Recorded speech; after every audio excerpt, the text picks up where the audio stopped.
Good evening and welcome to Information Please, your Peoria Public Library on the air. This evening my guest is Alice Jackson from the Library Programming Department, and we're going to tell you all about the exciting program with author Dorothy Cannell we have coming. Hi Alice. Hey Tricia. We've been working hard on this one. Yes. It's kind of a big deal. It is. Yeah. Dorothy, of course, is a mystery author who was born in England, lived in Peoria for many years, and ended up being a best-selling author of the cozy mystery. Yes. But has been a great friend to the library. She's done several programs for the Friends, for the library, lots of fans at Peoria Public. So we're happy to have her back, excited to have her back. Yeah, she moved to Maine, so that's why she hasn't been around. She used to do a program pretty much every time she had a book come out, I think. I think so. But this is a whole new deal for her, and we've got a little ad up here with the date and time, but tell us anyway, in case somebody's cooking and not looking at their TV right now. So Sunday, October 26th, it's a Sunday at the main library, which is something that we don't normally do, but we're doing this for Dorothy. Yeah, our auditorium is the nicest place. Biggest, most room there for everybody to feel comfortable, and we're ready to fill it up. So it's a Sunday afternoon, 2:30, Sunday, October 26th, and free parking there on a Sunday. I'm sorry, I keep wanting to say Saturday. On a Sunday, so that's a good thing. Yes. Lots of space there for everybody to spread out, and like you said, it'll be in the auditorium. And if people haven't been since we've renovated, I hope so, but if they haven't been, this is a great time to come and see the renovated space down there. It's great for programs. It's really a great space. And we have the library to ourselves, and so therefore the whole lobby area is going to be a lovely, lovely tea party. Tea party, yes. Set up by Her Majesty's English Tea Room. I have to get all the words in there. At Fairchild's. At Fairchild's, yes. Which is has helped us in the past, but they're providing beautiful tea, gift bags, cookies, spectacular treats, yes. Yeah, spectacular decorations. Yes. It's worth coming just for the food alone. and it's so, I haven't worked on one of these before. I'm kind of a newbie with this event, and so just the emails and the conversations, the excitement coming from Fairchild's is just so funny to me. I'm getting caught up in it as well. Yeah. But they're just very excited We about. We expect to see a lot of the Union Jack. Yes, definitely lots of Union Jack. They're so excited about coming and decorating and making it very festive, and the tea and everything, the desserts. It's just going to be wonderful. We have a list of spectacular desserts. Yes. And everybody, it's a $20 ticket, which you can call and reserve your ticket right now, which might be a good idea because we could, in case we're sold out, I would get yours earlier rather than later. Soon as we put out the save the date, we had phone calls, and so we started making a list. We don't have our tickets quite ready and things like that, but now we are ready to go. So please, the 2137 number, call and get your tickets, and you can. It's first come first serve type of a seating. It's not. So and the doors will open at 2, so you can be at the door at 2 if you're anxious to have front row. Although the sound and she'll be up on a platform. Not like the old days when people were down on the floor and you couldn't see them. She'll be up on our stage. Yep, we have a stage up there. We'll have a nice seat for her to sit in, and if she wants to have a seat for a little while. But definitely, it's a very, very nice setup as far as being raised so that there isn't a bad seat in the house. Yeah, so to and speak. we have wonderful sound system. You'll be able to hear, you'll be able to see. So definitely. If you do like those front row seats, come early. Yes, exactly. But for $20, you get in to see Dorothy. You get a gift bag. With lovely things. Yes, just wonderful items provided by and purchased through Fairchild's. And then also the tea and the desserts. And then our friends will be there as well. It's a fundraiser for them. Yeah, and a portion of those proceeds also go to support our friends of the library. So, and then we'll also have books for sale, as always, since we are a library and it is an author. So we'll have our books for sale, and she'll be able to sign those, a variety of different titles. Her newest. And then a few of her older ones, her older oldies but goodies, I guess. Yeah. The things that got her started. So we'll have a mix of things for sale that day for her to sign. Yeah, it's going to be a lovely, lovely event. But if somehow there's somebody in Peoria or in the world watching us on YouTube that doesn't know about Dorothy, we should talk a little bit about her. Yes. She writes cozy mysteries. And what's a cozy mystery? Well, everybody has a different definition. To me, a cozy mystery is more of a fun mystery. It's not the murder and the mayhem and the CSI type mystery. It's got some quirks and some funny things, and it's not blood and gore, I guess, is a good way to put it. And if nothing else, Dorothy has got a sense of humor, Yes. which what makes it so fun to come and listen to her talk. Exactly. Because her cozy mysteries, not only is there not blood and gore, there's just someone's found murdered, and then you go into solving it, and you don't get all that gory stuff in there, but you do get the puzzle.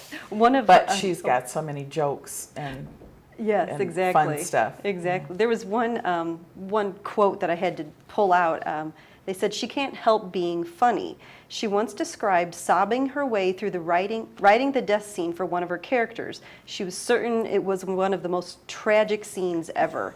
And she she thought, well, there's no way this is funny, this is awful, et cetera, et cetera. Well, her hopes of proving her tragedy chops were dashed because her agent called and said, Dorothy, the scene where he dies, I laughed so hard I cried. So she can't help being funny. It's just part of her way. It's just the way she talks, the way she writes. Yeah. So we've got a picture of her.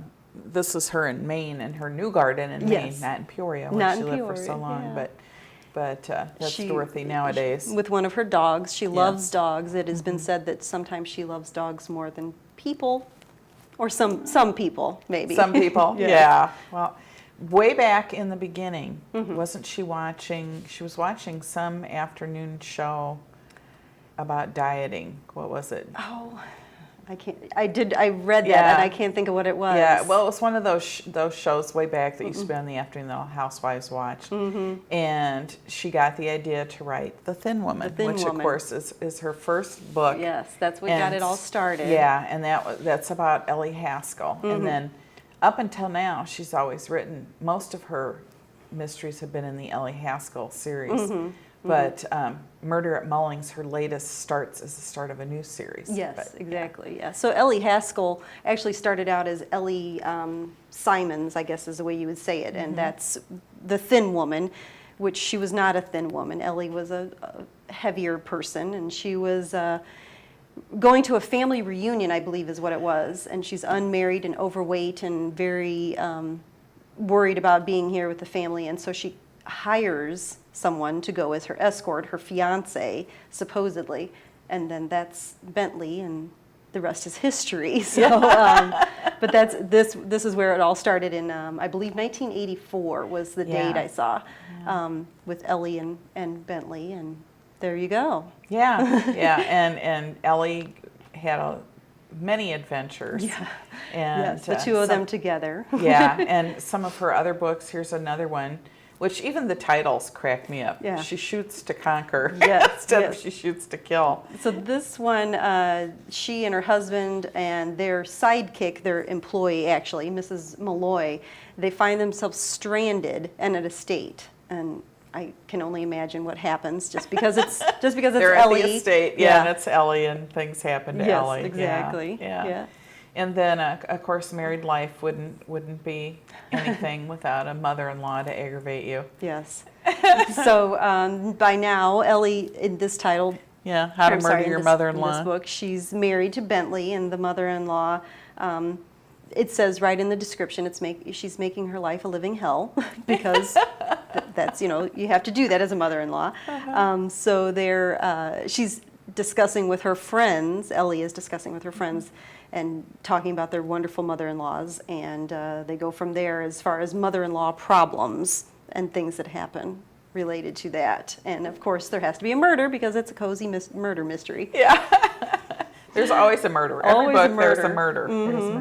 And one of my favorites was always Wuthering Heights, which I have an autographed copy of from one of her previous programs. But Wuthering Heights may be the one that came out last time she was at Peoria Public Library, but it's laugh out loud. And have you got a little synopsis for us of Wuthering Heights? That's when her in-laws invite her to go visit, is it Yorkshire Moors? Is that where they head to? Craigston House. And she thinks it just has to be wonderful because of the name of the place. So of course, there they go, and it's a nice time with her in-laws, because in-laws are so fun sometimes. Yes. And so of course there's, it's less than idyllic for Ellie, and then Bentley tries to help, of course, but Yeah. it's always It's any of us who are married know that no matter how much you love your in-laws, there's always those moments. They're just from a different planet when it comes to the way the family operates. So now of course, death and murder and everything else involved. But Ellie always gets to the bottom of it. She does. Yeah, just like other famous detectives. Yes, yes. And of course they're British, which, since Dorothy grew up in England, and so she's got all that great, I don't know if living in America she was able to just go back to thinking that way and talking that way, or if she still does really think and talk that way. I've wondered that too. You don't know. Some people come to this country and are totally assimilated, and other people never let go. Hold on to it. Never let go of their, their native language, their accent, their customs. And Well, and I wonder how much of Dorothy is in Ellie. yes, I do too. With Dorothy being so funny and silly herself, it has to be. Yeah, It has to be yeah, based on some of the things. It's some of the things that have happened to her herself. Yeah, exactly. Yeah. So, but anyway, it'll be a great time it's on Sunday, October 26th at 2:30. Great chance to hear her in person and hear things you're not going to read in the book, because that's always the fun thing about authors, is when you get to talk to them and ask them, where did you get your inspiration for this, or is this based on a person or whatever, and they'll tell you. And You get the inside scoop. Yeah, the inside scoop. I've been surprised recently to find how many authors now talk about getting their inspiration watching something on TV. Yes. Just like she did, and of course Outlander is a huge success right now, and Diana Gabaldon has said over and over that her character Jamie Fraser came from watching Doctor Who. I did, which the connection doesn't make any Yeah, it sense to me. doesn't make sense No. at all, but apparently we didn't see that episode of Doctor Who. I don't know. I guess not. But yeah, that's a lot of fun. But Yeah. I know in Murder at Mullings, which is her latest book. Do you have one more? Bridesmaids Revisited. Revisited. Yes. Yes, so that's, of course, that one is based on not bridesmaids from Ellie's wedding or Ellie's union. It's actually based on her grandmother. It's supposed to be Ellie's grandmother's friends. And the funny quote is, they ask, where did the nicknames come from and things like that, because their quote is, Rosemary, Thora, and Jane lived at the end of the lane. One was thin, one was fat, and one was very plain. And these are the bridesmaids that are friends of her grandmother's. And she asks her mother, well, where did that come from? What happened there? And her mother says, well, it's a long story, best forgotten.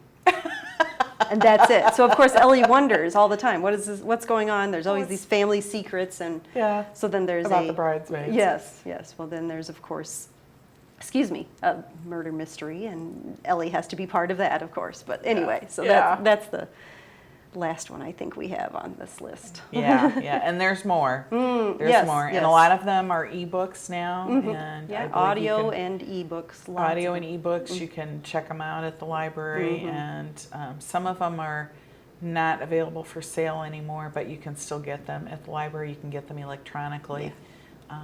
And so there's lots of ways to read the whole Ellie read the whole series. She's written other books too, like this. There's one about the sea glass, and so she's written a few that don't fall into her cozy mystery line, and some other books. But then she went back to writing the cozy mystery most recently with Murder at Mullings, which I forgot my slide and started talking about it too early. But Murder at Mullings is her new series, and it's Florence. Forgot her last name. So did I. Florence is the main character. She's Norris. Norris. That's it. Florence Norris. which is the name could Yes. make you laugh. Yes. Norris. Flory yes, Norris, yes. is a housekeeper, and it kind of, I wondered if she set the stage to write more about her at this point, because she talks about her growing up and how she ends up being the housekeeper at Mullings. And then one of the things that Dorothy has talked about and thanked when she talks about this book is that she first learned of the ornamental hermit. And I knew about ornamental hermits, but I've given you an education about ornamental hermits because I'm not all sure about them now. well, people now have garden gnomes, Yes. but people who had way too much money and too much time at one time felt they had to have a live ornamental hermit. Yes, it's so bizarre. It's The just ultimate lawn ornament. the ultimate lawn ornament. Yes, and here's one in Scotland. Yes, so this would be the house that, I mean, it is a house. It is that a hut. Yes, yes, that the ornamental hermit, which is a real live person, would live in on the grounds of very wealthy people. And what did they get paid to do that? They received their, well, they didn't get paid during their time there, but they did have glasses provided, eyeglasses, a Bible, and they were fed. They had food and water. They were not allowed to speak to any of the guests that wandered the grounds. They were not allowed to interact with any of the servants that lived there in the grounds. But then once their 7-year tenure was done, basically is what it is, then they were given enough money to live out their life very nicely.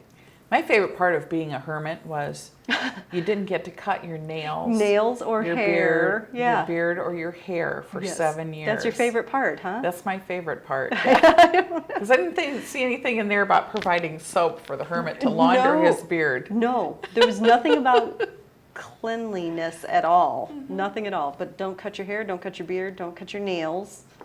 Yeah. But they gave him glasses. I don't understand. Well, you have to be able to read the Bible. The Bible. They provided the Bible. That's right. And I like the part that a maid is running dinner, food out Over to to, them. but they can't talk. speak. Can't No. speak. Have to just leave it.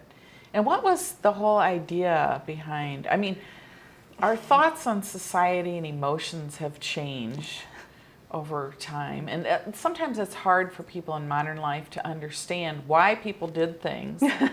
But the whole idea of this silent hermit drifting about in the woods.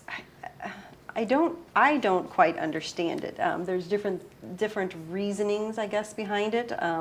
One thought was that maybe it was the people from World War I that just didn't want to be out in society, and this is the best way to keep them fed and clothed in a way. Yeah, that might have been the hermit in Murder at Mullings, which takes place around that before time. and after World War I. But they just, I don't quite get it. The way some of the things that that you provided for me and that I read, it just sounds like someone with too much money on their hands decided, I'm going to have a person that lives here and kind of entertains my guests. But it's not really entertaining. You're just looking at them.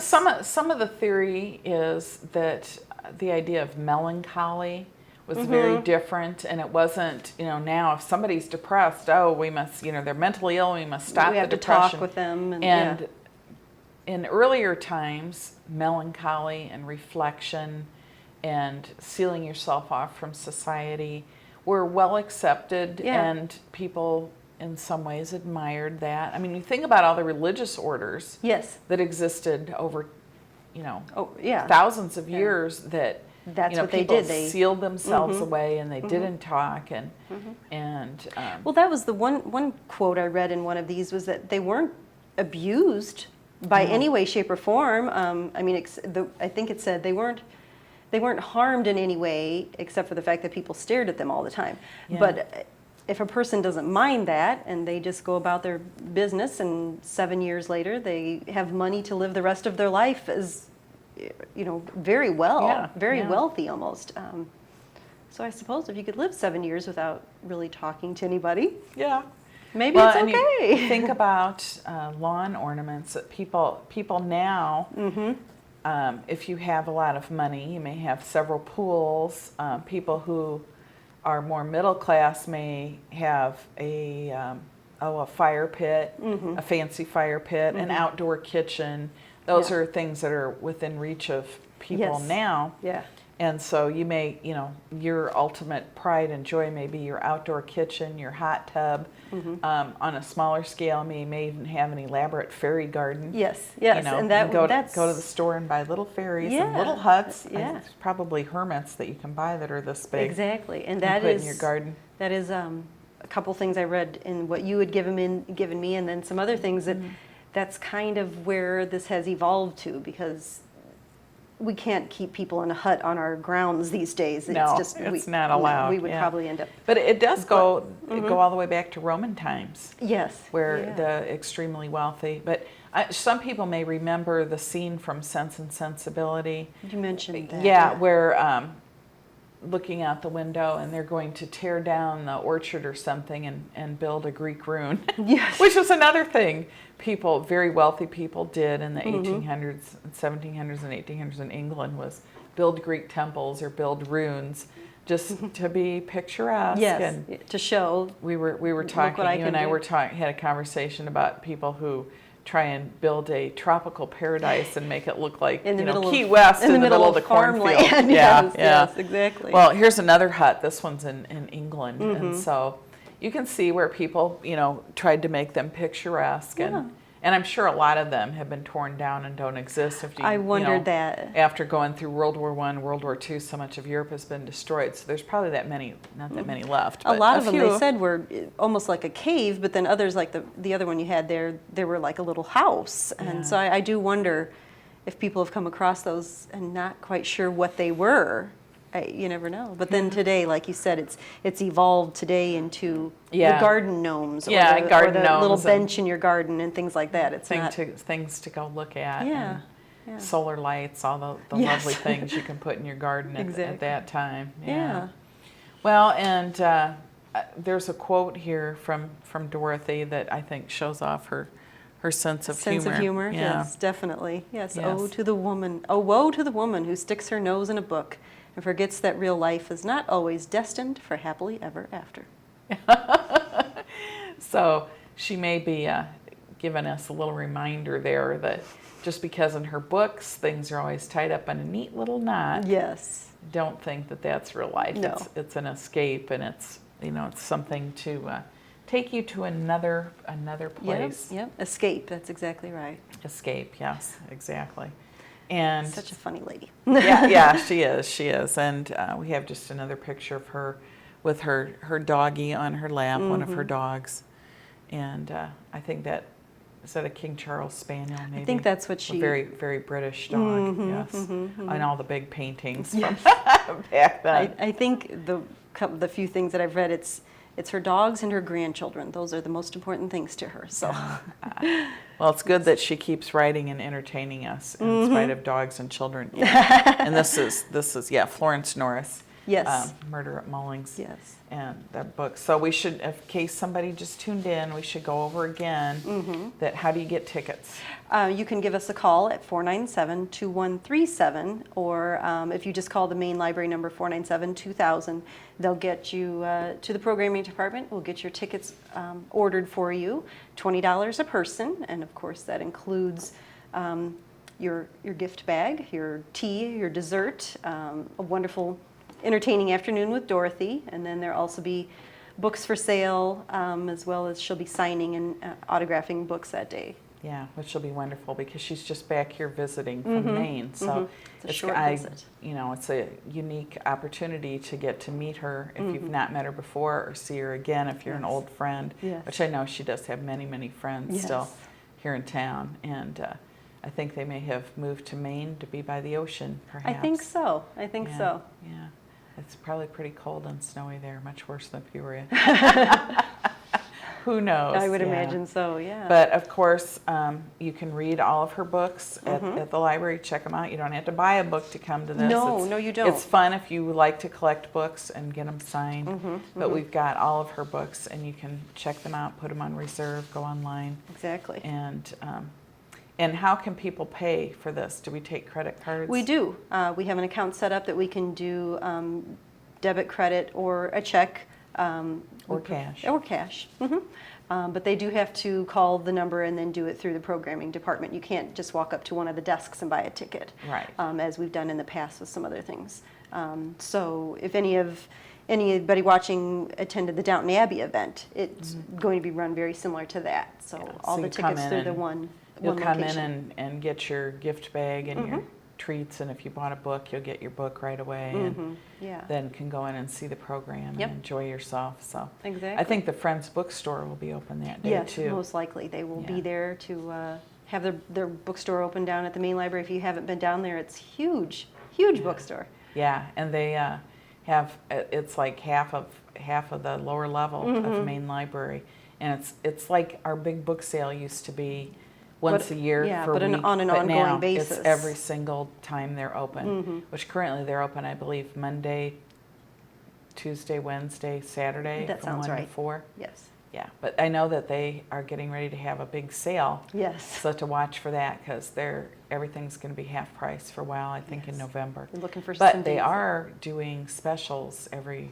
week now, Yeah, too, every week so. or so they have something different that's kind of a half price or a buy one get one or something. So definitely watch. I think the newspaper, they've had some ads, Yeah, and they've then got classified ads in the Journal Star. yeah. And you can always call there and ask. Too, And the if you- prices, even without the Yeah. sales, You're the paying prices 25 cents, Mhm. a dollar, Yeah, whatever. It's So, wonderful. Yeah. Thank you, Alice, for Thank coming you. and stopping and planning our tea party to come and talk about our tea party. Yes, exactly. Yes, Dorothy Cannell tickets are on sale right now. Sunday, October 26th at Main Library. Parking's free. Doors open at 2. Tickets are only $20, and it's your chance to have a lovely tea provided by Fairchild's, get a gift bag stuffed full of goodies, and have the wonderful experience of hearing Dorothy Cannell, author and Peorian, in person, which is a rare treat. So all this information is on our website at peoriapubliclibrary.org. We'll see you next week on Information Please.